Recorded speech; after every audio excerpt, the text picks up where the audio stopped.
ATP라고 하는 그 제도를 운영하고 있습니다. Authorized Training Partner인데 그냥 PM을 본인의 경험을 가지고 진행하는 것보다는 전 세계적으로 일단 그 체계적으로 접근하기 위해서 ATP를 운영하고 있습니다. 현재는 현재 2020년도서부터 지금까지 일단 픽하는 회사가 유일한 그 공인된 교육기관이라고 보시면 될 것 같고요. 거기서 이제 이야기하고 있는 내용들을 PM북에 맞춰서 여러분들한테 간단하게 설명을 좀 드리겠습니다.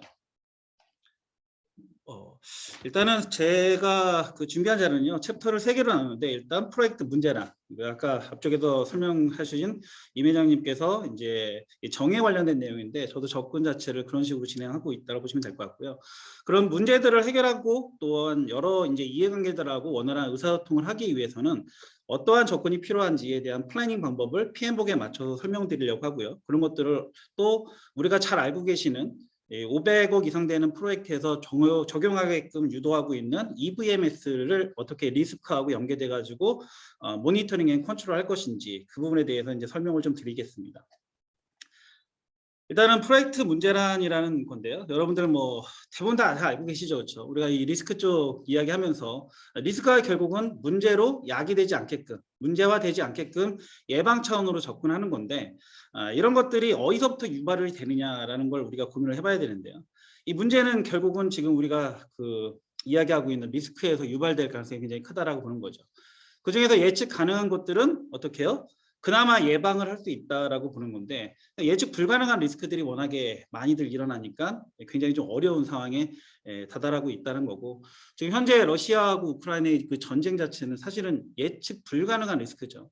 결국은 사람이 하는 일이기 때문에 예측 불가능한 리스크를 보고 있는데 굉장히 좀 안타까운 현실인 거죠, 어떻게 보면요. 그런 쪽을 이제 우리가 어떻게 보면은 예방이 가능한 것들에 대해서는 이왕이면 예방 가능한 쪽으로 체계적으로 접근하는 게 좀 좋다라고 이제 접근하는 건데, 일단은 그런 행위들을 많이 하다 보면은 프로젝트 리질리언스라고 하는 어떤 그 회복 탄력성을 발휘해서 그런 예측 불가능한 리스크들도 나름대로는 잘 이제 대응할 수 있다.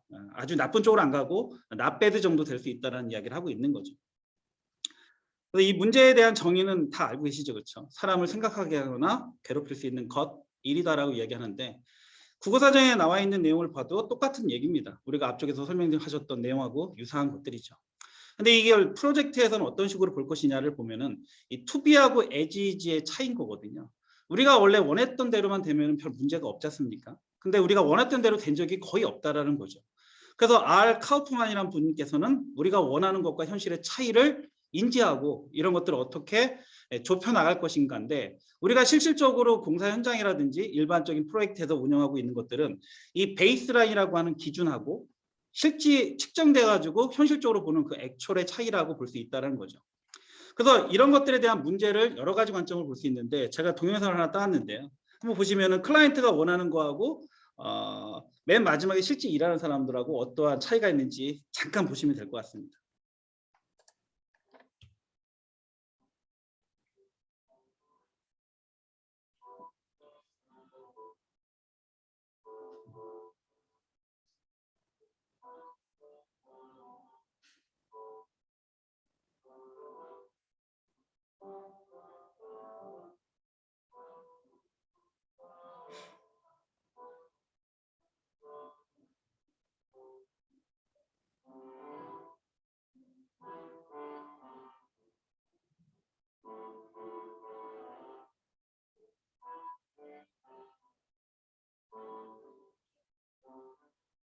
이게 어떻게 맞죠?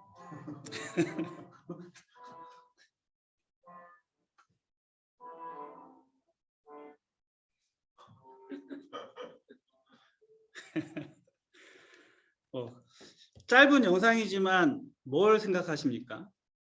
일단 리스크 자체는 일단 우리나라 정서에는 정확하게 이제 맞지 않는 정서입니다. 재수없게 시작도 하기 전에 이렇게 접근하는 게 일반적이죠. 더구나 일어나지 않은 거에 대해서 대화라든지 커뮤니케이션에 대한 문제 때문에 발생될 수 있는 리스크들도 굉장히 많거든요. 더구나 나쁜 걸 이야기하는데 제대로 된 커뮤니케이션이 안 되면 안 된다고 보는 거죠. 그래서 앞쪽에서 말씀하셨던 워크샵도 되게 중요하고, 이 커뮤니케이션 자체가 모든 이해관계자죠. 이 프로젝트에 긍정적, 부정적으로 영향을 주거나 받을 수 있는 이해관계자들 있지 않습니까? 그렇죠? 사람이나 조직을 이해관계자라는데 이런 사람들하고의 커뮤니케이션이 되게 중요하다는 말씀을 드리는 거고요. 또 하나는 이거죠. 뭐 대부분이 돈 때문에 이야기를 많이 하죠, 그렇죠? 고객들이 요구하는 사진은 여기 보시는 분들은 왼쪽이죠, 그렇죠? 왼쪽에 보이는 그 요트, 그렇죠? 굉장히 고급스러운 요트의 요구 사항들을 요구하는 게 일반적인데 막상 이제 예산을 보면은 뭐 굉장히 유사하죠, 그렇죠? 다리미를 참 잘 만든 것 같습니다. 이 고객의 기대 사항과 요구 사항과 고객이 가지고 있는 예산이 잘만 맞은다면은 나름대로 할 수 있을 가능성이 굉장히 높은데 그렇지 못한 경우들이 많은 거죠. 그래서 이러한 어떤 제약들을 가지고 접근해야 되는데 실질적으로 현실에서 다루는 문제는 이 세 가지로 취합이 될 수 있습니다. 뭐 시간에 대한 어떤 제약, 돈에 대한 제약, 또 퍼포먼스에 대한 제약들이 이제 굉장히 많이 나올 수밖에 없는 구조이죠, 그렇죠? 이런 세 가지들을 우리는 뭐라고 이야기하느냐? 현실적으로 ISO 아까 말씀하셨는데 ISO 9001이 IS 시리즈의 몸체거든요. 그게 이제 품질 경영이라고 하는 거죠, 그렇죠? 품질 경영의 목적은 고객 만족입니다. 내부 고객과 외부 고객 모두를 만족시키는 거죠. 리스크가 일어난다면 그 모든 것들이 어떻게 보면은 이제 만족스럽지 않을 수 있는데 이 품질의 한자를 보게 되면은 고객이 요구하는 요구 사항을 하나도 빠짐없이 이 바탕질의 위에 있는 도끼근 두 개를 보게 되면은 우리가 갖고 있는 한정된 자원과 방법과 기법들을 동원해서 조개패 위에 올려놨으니까 가치 있게 만드는 거거든요. 이 자체가 사실은 프로젝트 매니지먼트하고 굉장히 유사하고 프로젝트 매니지먼트는 결국은 품질의 다른 어떤 방향으로 보는 시각이라고 보시는 게 가장 좋습니다. 결국은 지금 말씀드렸던 다수의 의견, 고객의 요구사항을 반영한 어떠한 목적물, 인도물들을 우리가 가지고 있는 방법들을 잘 현장에 임플리멘테이션 시켜서 가치 있게 만드는 것, 가치를 높이는 것이라고 볼 수 있는 거죠. 이 세 가지의 목적을 달성할 때 우리가 이제 예측 가능한 리스크라고 보는 게 바로 요즘 많이들 이야기하고 있는 내용, 딜레이나 EOT 클레임. 지금 모든 기업들이 이거에서 자유로운 데가 없습니다. 법무법인이라든지 이런 쪽에서 어떻게 해요? 이 딜레이라든지 EOT 클레임 관련해서 슈에 걸려 있어 가지고 이제 분쟁을 많이 하죠, 그렇죠? 근데 이 there are no winner in delay라고 하는 분석하는 어떤 그 프로토콜을 제공해 주는 쪽에서 이 딜레이 관련된 EOT 클레임 관련된 얘기를 하면서 이 승자가 없다라고 이야기를 하고 있습니다. 당연히 오버런에 관련된 부분들도 우리한테는 현실적으로 다가오는 문제이죠. 또한 언더 스펙이죠. 이거 결국은 뭡니까? 기껏 만들어 놨는데 고객이 요구하는 그 어떠한 성능을 제시하지 못하는 것. 이런 것들은 기본적으로 우리가 알고 있는 known unknown 리스크라고 볼 수 있는 거죠. 거기에 추가적으로 현업에서 일하시는 분들, 즉 시험들이라고 하죠, 그렇죠?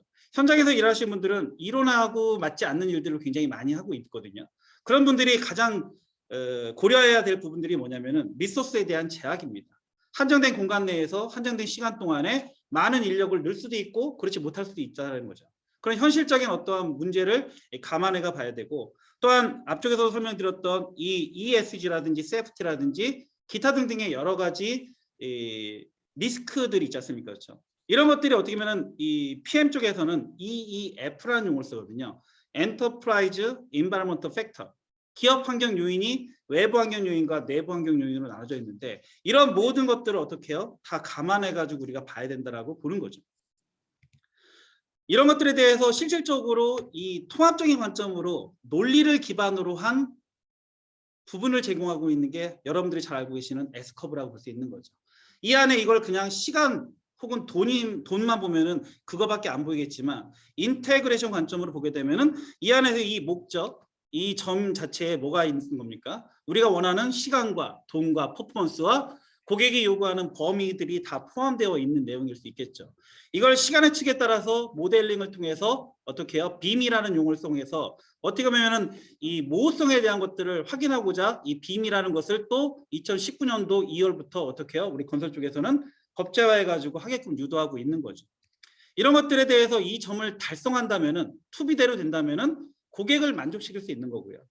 이 점에서 우리가 가지 말아야 될 그 영역이 바로 일사분면인데 이 일사분면에 해당되는 부분이 공기 연장, 공기 지연, 원가 초과에 대한 영역을 표시하고 있는 건데 이런 것들을 나중에 모니터링 앤 컨트롤 쪽에서는 at completion을 estimate해서 우리가 이 일을 시작하기 전서부터 EAC라고 하는 estimate at completion이라는 그 오버롤 임팩트에 대한 점을 예측하고자 하는 거죠.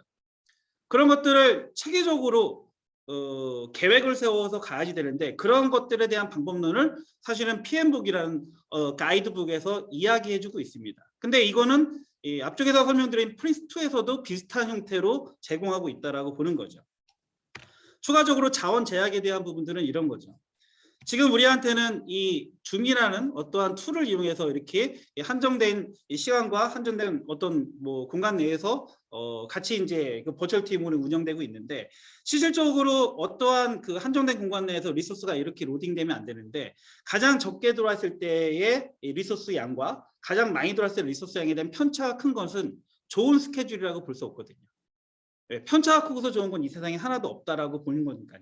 그리고 리소스에 대한 이런 제약들을 감안해 가지고 이 CM들은 일을 해야 되는데 PM하고 CM들의 악유가 이 곡에서 많이 일어나고 있다는 거죠. 왜? 현장에서 알아서 해. 사실 알아서 될 거면은 이런 일들을 이렇게 고민하거나 이런 것들을 할 필요도 없겠죠. 어쨌든 이 두 가지에 대한 자원 제약까지도 고민해 가지고 가야 되는데 실질적인 이 리소스에 대한 컨스트레인트는요. 인류가 태생하고 나서부터 해결하지 못한 리스크 중에 하나거든요. 예측 가능한 문제. 그래서 이런 것들을 어떻게 해요? 해결하려고 통합적인 관리 관점으로 접근해야 된다라고 이야기를 하고 있습니다.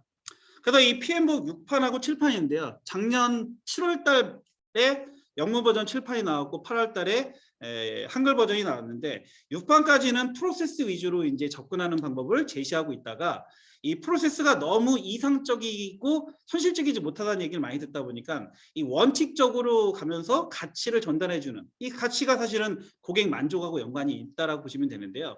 이 프로세스를 가야 되는 이유 중에 하나가 리스크는 일어나지 않은 일을 가지고 하기 때문에 A는 이렇게 B는 저렇게 C는 그렇게 해가지고는 어떻게 해요? 정리가 잘 안 되고 데이터 게더링도 굉장히 어렵고 분석도 어려워진다는 거죠.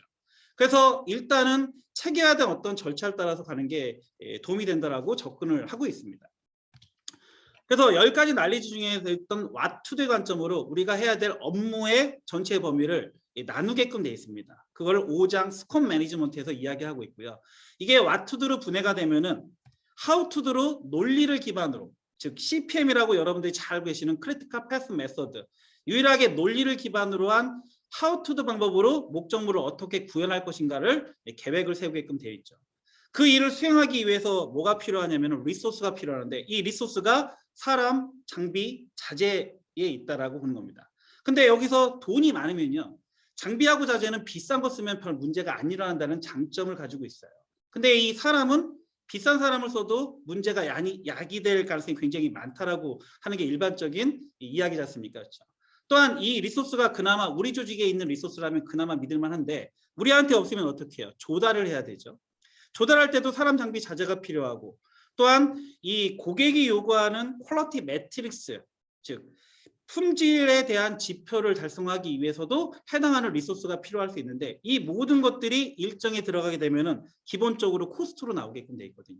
근데 우리 같지 않은 다른 리소스, 다른 환경에서 일하고 있는 그런 사람들, 그런 장비들, 그런 업체들을 쓰다 보면은 예측 가능한 뭐가 있을까요? known, unknown 리스크가 있는데 크게 uncertainty와 이벤트 리스크들이 있죠. 이벤트 리스크에 대해서는 예전서부터 이 정성적 분석이라고 해서 확률 곱하기 임팩트로 주관적인 판단을 많이 해왔는데 거기에 요즘 들어서는 베리언스라고 하는 어떤 uncertainty, 이 불확실성에 대한 어떤 분포라든지 이런 것들을 포함해 가지고 그런 걸 예측해서 이걸 예방하기 위한 컨틴전시 리저브를 어떻게 보면 확보하게끔 유도하고 있거든요. 근데 이게 잘 되지 않는 것뿐이죠. 그렇게 되면은 코스트 베이스라인이 나오는데 이 세 가지 스코프 베이스라인과 스케줄 베이스라인과 코스트 베이스라인을 합쳐서 PMB라는 용어를 쓰거든요. 퍼포먼스 메저먼트 베이스라인. 이런 하나의 S커브를 이 뭡니까? 얼리하고 레이스로 논리로 이 레인지를 만들어줘 가지고 우리가 어떻게 보면은 트리거 포인트, 컨트롤 리밋 같은 것들을 논리적으로 구성하게끔 유도하고 있다라고 보시면 될 것 같아요. 이걸 놓고서 이 하나로 되어 있는 이 통합되어 있는 S커브를 가지고 이해관계자들하고 커뮤니케이션이 굉장히 중요하다고 되어 있는 거죠. 이걸 통해서 어떻게 해요? 통합 관리를 하는 게 좋습니다. 이게 사실은 ERM하고 연관이 있다라고 보는 거죠. 이런 것들을 외내 관점으로 어떻게 설명하고 있냐면은 이니시에이팅, 이게 프리컨스트럭션, 요즘 얘기 나오면 그거하고 연관이 있는데 이니시에이팅 할 때부터 우리가 이렇게 하게끔 하고 예측을 했으면 한다는 거고요. 또한 그런 것들 가지고 좀 더 디테일하게 계획을 세우게끔 하고 이 투비대로만 되면 되는데 실제 실행을 하게 되면은 거기에 편차가 나타날 수밖에 없는데 일정에 대한 편차, 돈에 대한 편차, 퍼포먼스에 대한 편차, 의사소통에 대한 편차들이 일어나면은 그런 데이터들을 게더링해서 그런 것들을 관리자들이 통계학이라든지 이런 것들을 이용해서 분석을 통해서 인포메이션 또는 좀 정확하고 쉽게 이해할 수 있는 리포트를 변환하라고 유도하고 있습니다. 이런 것들을 통해서 어떻게 해요? 필요하면 변경을 요청해 가지고 변경을 통해서 다시 우리가 원하는 투비대로 되게끔 개선해서 가면 되고 그게 안 된다면은 그냥 과거대로 가다가 끝나겠죠. 그렇죠? 이런 것들을 순환하는데 이 끝났을 때 어떻게 해요? 이 레슨스 런들을 잘 모으면은 우리가 지금 처음에 이니시에이팅 플래닝한 대로 했을 때 편차가 크겠지만 점진적으로 작아져서 어떻게 해요? 계획대로 될 수도 있습니다를 1970년대에 크롭스비라는 품질을 합작해서 제로 디펙트라는 개념을 설명했었거든요. 어떻게 해요? 계획 세우고 실행하고 체크하고 액션을 하시면요. 근데 이러기 위해서는 이 PM 쪽에서는 데이터를 게더링할 수 있는 계획을 세우게끔 유도하고 있고요. 그리고 그 데이터를 분석을 할 수 있게끔 하고 있고 거기에 올바르게 의사결정할 수 있게끔 할 수 있는 그런 방법론을 좀 생각해야 된다고 되어 있고요. 그리고 그 결과를 어떻게 해요? 표현해줘서 분포라든지 함수라든지 어떠한 내용들을 정리하게끔 유도하고 있습니다. 이런 것들을 반복적으로 하다 보면은 어떻게 해요? 개인은 짬으로 조직은 어떠한 난리주로 이게 변환이 돼서 이게 어느 정도 되는구나. 될 수 있습니다. 이렇게 이야기하고 있습니다. 그럼 이런 것들을 하기 위해서 PM들이 어떠한 의사소통을 해야 되느냐? 이게 PM의 윤리 강령이거든요. 전문가적 윤리 강령입니다. 일단은 모든 일에 대해서 책임을 질 수 있어야 되고요. 또한 모든 사람들한테 존중을 해줘야 되고요.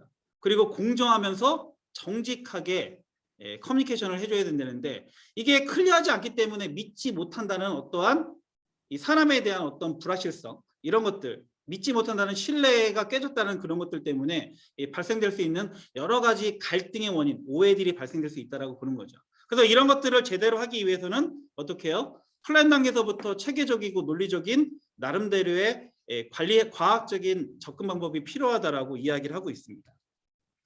이게 PM복 6판에서 프로세스 위주로 이야기하고 있는 24가지의 플래닝 영역입니다. 이게 스코프 베이스라인, 스케줄 베이스라인, 코스트 베이스를 만들면서 총 24가지의 프로세스를 잘 적용해서 계획을 세워서 이해관계자들하고 커뮤니케이션 하면은 조금 더 그런 사람들과 어떻게 해요? 신뢰를 바탕으로 한 관계를 맺어서 커뮤니케이션이 잘 될 수 있을 것 같습니다라고 이야기하고 있는 가이드북이거든요.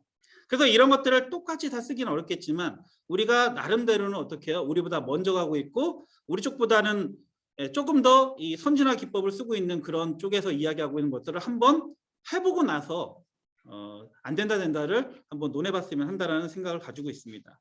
대부분 PMP는 많이들 따셨고요. 공부도 많이 하셨고 저도 강의를 되게 많이 하지만 이게 아는 것과 내가 그 아는 것을 실행하는 것은 천지 차이 같습니다. 쉽지 않다는 얘기를 하고 있는 거죠.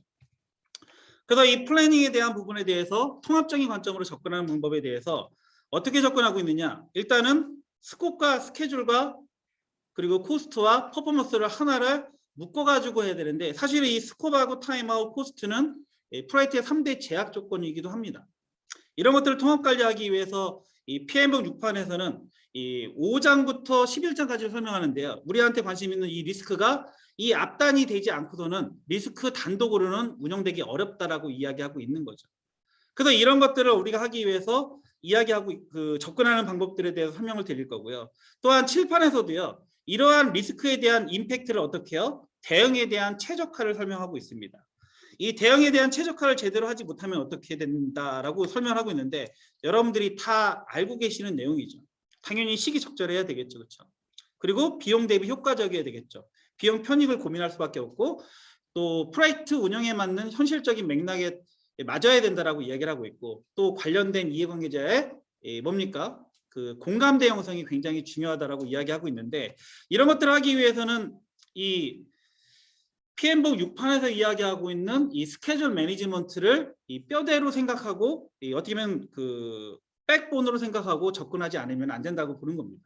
일단은 여기에는 왓투데이 관점으로 어떻게 해요? 업무의 그 범위 자체를 잘 분해하고 그 분해된 어떠한 업무 자체를 제대로 운영하기 제대로 이제 구현하기 위해서 이 논리를 바탕으로 한 CPM 이론을 적용하게끔 유도하고 있는데 중요한 거는 여기서 이렇게 접근하고 있는 거죠.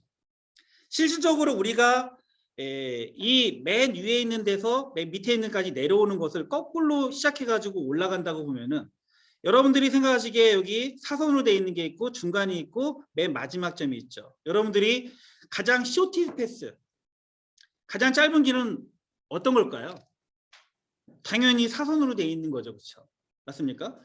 근데 중요한 거는 이 사선으로 내려가는 게 가장 빠를 것 같지만 그렇지 않다라는 게 이 그림에서 설명하고 있는 거거든요. 실질적으로 굴려봤더니 이 프로젝트의 그 종착지까지 가장 빨리 가는 길은 짧은 길일 수도 있겠지만 사실은 적당한 기울기를 가져야 되는데 이 적당한 기울기가 이 프로젝트에 들어오는 리소스에 따라서 많이 바뀐다는 겁니다. 비싼 리소스를 쓴다고 해가지고 무조건 잘 되는 것도 아니고요. 좋은 리소스를 쓴다고 해서 다른 게 아니라 이게 콜라보가 잘 돼야지만 된다라고 이야기하고 있는 거죠.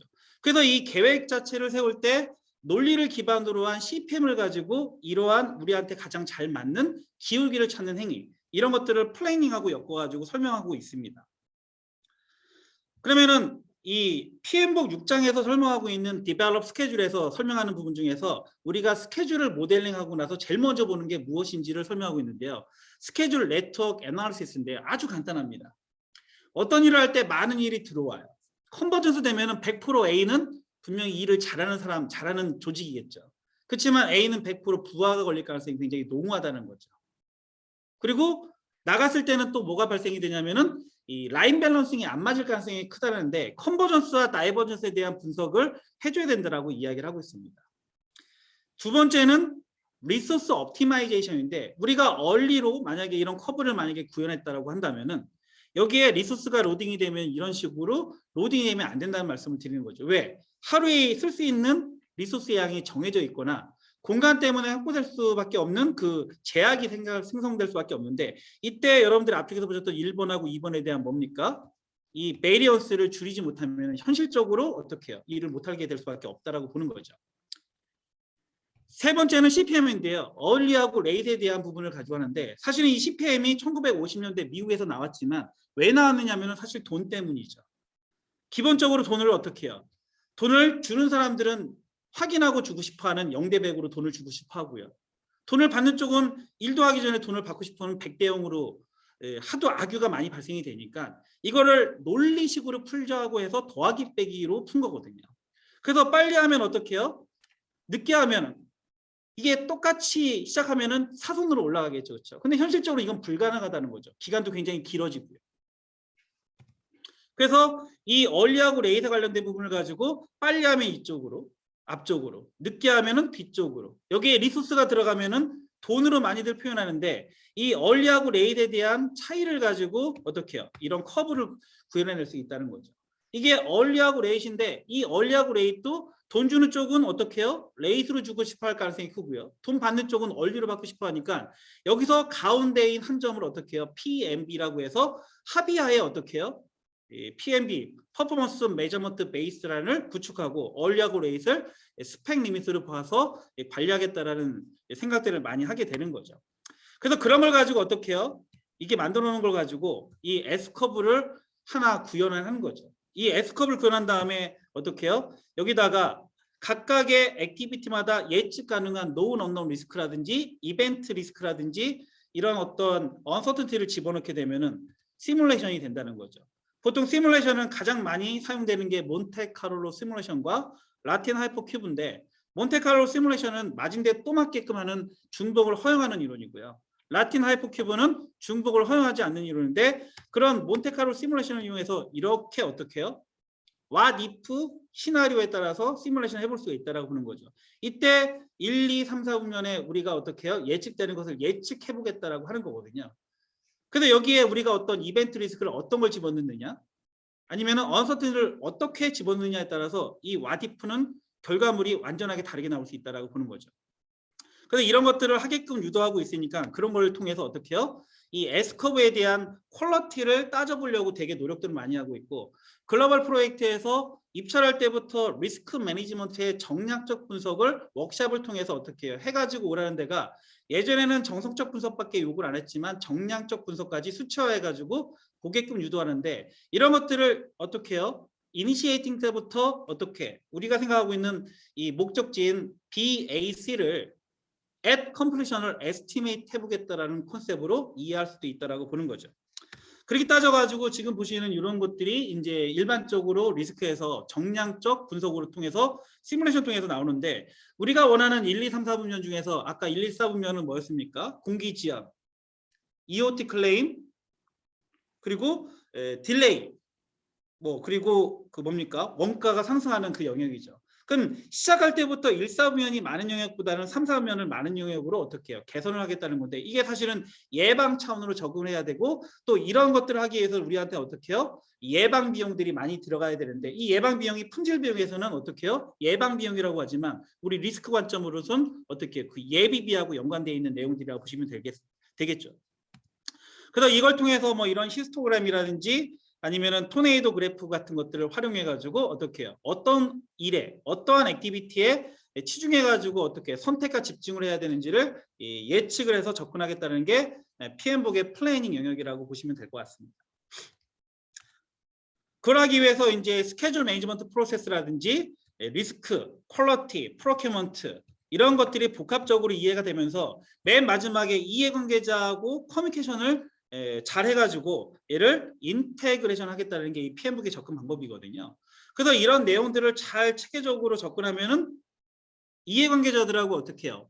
원만한 커뮤니케이션을 잘 해가지고 조금 더 어떻게 해요?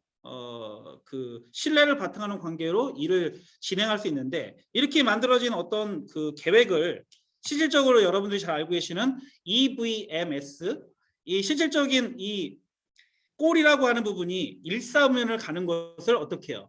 계량화해가지고 수치적으로 어떻게 점으로 표현하기 위해서 나온 게 바로 Earned Value Management 시스템인데, 이게 미국 안시 코드에 등록되어 있는 거죠.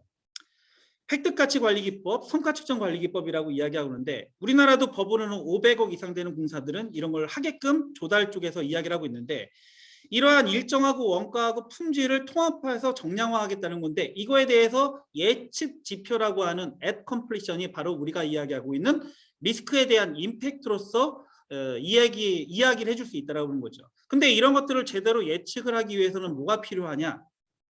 결국은 계획과 그거에 대한 어떤 실적치에 대한 정확도가 되게 중요한데요. 중요한 거는 계획은 그렇다고 하더라도 실질적으로 현장에서 나오는 그 데이터들에 대한 실측치 있지 않습니까?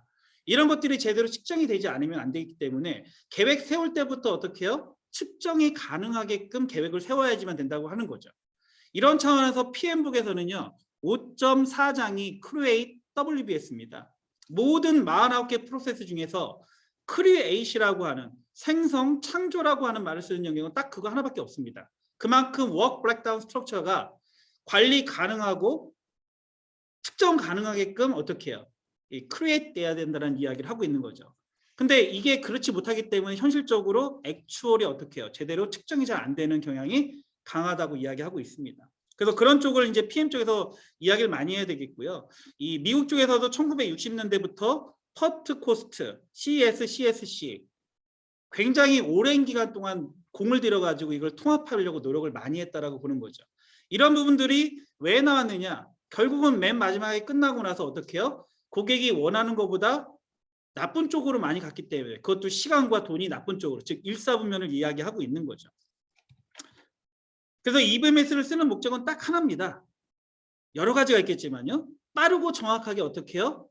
이 트렌드하고 문제, 리스크들을 예측하겠다는 거죠. 예측을 통한 예방을 하기 위한 수단인데, 국내에서 쓰고 있는 대부분의 EVMS 시스템은 사실은 예방 차원보다는 결과를 가지고 돈을 받아내는 그런 형태를 쓰다 보니까 좋은 이론이고 좋은 접근 방법이지만 현장에서는 전혀 활용이 되고 있지 않은 게 문제인 거죠, 사실은. 그래서 그런 것들을 어떻게 해요? 제대로 하려면은 처음서부터 계획을 잘 세워야 된다는 말씀을 드리는 거고요. 여러 가지 인덱스 중에서 여기한테 가장 중요한 것은 이 ACE입니다. Estimate at Completion. 나머지 인덱스들은 여러분들이 뭐 이게 학부 과정도 아니고 대원 과정도 아니기 때문에 쭉 넘어가시면 될 것 같고요. 중요한 거는 여기서 얘기하고 있는 내용 중에서 중요한 게 이겁니다. 이 빨간색으로 되어 있는 거에 스케줄 베리언스의 earned 스케줄과 액추얼 타임에 대한 이야기거든요. 이게 어떤 거냐면은 오늘 날짜에 돈을 많이 쓰고 일정이 딜레이 됐는데 시작한 지 얼마 안 돼 가지고는요. 돈은 더 많이 썼지만 그건 제가 책임질게요라고 접근하는 게 일반적이라는 거죠. 근데 날짜를 어긴다는 얘기는 거의 안 하거든요. 그래서 그 말을 찰떡같이 믿었었는데 끝날 때쯤 돼가지고 어이쿠 죄송합니다라고 해서 뒤로 밀릴 것 같습니다. 그것도 그냥 뒤로 밀릴 것 같습니다라고 하면 끝나는데 이 앞에 있는 일이 당신이 이벤트를 제공했으니까 그거에 대한 클레임을 칠게요. 이렇게 접근하는 컨트랙터들이 많아지더라 이거죠. 그래서 그런 일이 많아지니까 어떻게 해요? 실질적으로 이 발주처라든지 PMC들이 어떻게 해요? 그러면은 이 시간축에 대한 생산성을 제대로 측정해가지고 내가 예측하기에는 뒤로 밀릴 것 같은데 어떤 근거로 이 뒤로 밀리지 않는 겁니까? 라고 이야기해 줄 수가 있겠죠. 그렇죠? 그런 것들을 수치화해가지고 포캐스팅 해보겠다라고 하는 게 바로 earned 스케줄과 액추얼 타임을 측정해서 스케줄 베리언스를 구하고 그 스케줄 베리언스를 가지고 스케줄 퍼포먼스 인덱스 생산성을 구해서 이 생산성에 맞춰서 미래를 포캐스팅 하겠다는 거거든요. 근데 중요한 건 여기서 earned 스케줄을 측정하기가 되게 어렵다는 겁니다. 왜? 돈은 그나마 관리를 해왔었는데요. 이 earned 스케줄과 액추얼 타임은 관리를 여태까지 안 해왔는데 관리를 하라고 하니 그건 못해요라고 하는 게 현실적인 건데 안타깝게도 그게 우리의 현실적인 그 능력인 거죠. 관리 능력. 그래서 그런 것들을 감안해 가지고 어떻게 관리할 것인지를 창조적으로 생각하지 않으면은 결국은 똑같은 얘기를 계속 반복해 오고 있다라고 보는 거죠.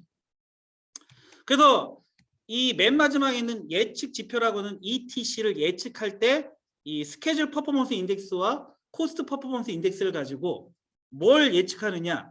ETC를 X축과 Y축, 즉 시간축과 Y축, 코스트라든지 물량축을 포캐스팅 한 다음에 그걸 더해서 at completion을 예측하는 거죠. 그래서 결국은 EAC 이것만 따지는 게 아니라 EAC에 대한 타임축에 대한 예측치를 이야기해서 이것들이 피봇되면 어떻게 되겠습니까? 여기에 1, 2, 3, 4분면으로 나온다는 거거든요. 그래서 variance at completion은 우리가 원래 생각하고 있었던 BAC라고 하는 이 부분이죠. 그렇죠? budgeted at completion이 이 variance at completion하고 어떻게 차이 나느냐라는 건데 둘 다 마이너스가 나면 어떻게 되냐면 1, 4분면에 가게끔 되어 있는 거거든요. 그리고 시간축은 2, 4분면은 시간축은 플러스지만 돈은 마이너스가 되겠죠. 그럼 2, 4분면은 하나는 플러스고 하나는 마이너스가 된다는 겁니다. 이런 식으로 해서 1, 2, 3, 4분면 중에 어디에 우리가 갈 것인지를 예측하는데 대부분이 우리가 수행하고 있는 대부분의 프로젝트들은요. 계획은 다 이 점에 끝나거나 이 앞쪽에 끝난다고 이야기해 놓고 나서 결국은 가다 보면 대부분 다 1, 4면을 어떻게 보면은 찍거나 아니면은 1, 3을 갈 거라고 예측이 되는 거 아니겠습니까? 그래서 이런 것들을 사전에 우리가 보고서 예방을 하기 위해서는 제대로 된 계획이 필요하고 또 그런 계획을 하기 위해서는 그냥 단순하게 일정이 아니라 그 안에 우리가 운영할 수 있는 여러 가지 리소스라든지 이벤트 리스크라든지 이런 것들이 통합적으로 접근이 돼가지고 이런 것들을 좀 현실적으로 보게끔 그리고 이런 게 그냥 한 번 보고하고 마는 게 아니라 지속적으로 모니터링되고 이 통합적인 관점으로 접근되지 않으면은 계속 반복이 될 수밖에 없다라고 보는 거죠. 특히나 요즘은 아까 말씀드렸던 시간에 대한 제약 이런 것들도 있지만 외부 환경 중에 요인 중에서 ESG라는 거.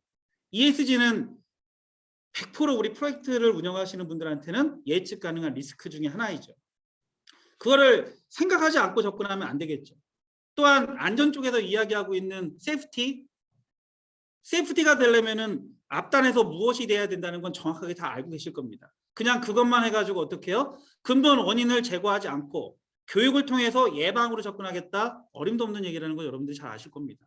그래서 그 모든 것들이 우리 프로젝트의 목표에 어떻게 영향을 주는지를 다 알고 계시니까 이왕이면은 저는 이제 그 ATP, PMI에서 이제 접근하고 있는 방법론을 가지고 말씀을 드렸는데 이게 꼭 정답은 아니지만 우리 현실에 맞게끔 이 테일러링 하셔가지고 잘 접근해서 쓰시면은 조금 더 합리적으로 접근해서 이 리스크를 대응하는데 최적화된 방법적으로 접근할 수 있지 않을까라고 말씀을 드립니다. 자, 여기까지 말씀드리면 제가 준비한 자료는 다 말씀드렸고요. 나중에 질의응답 있을 때 그때 답변 드리겠습니다. 감사합니다.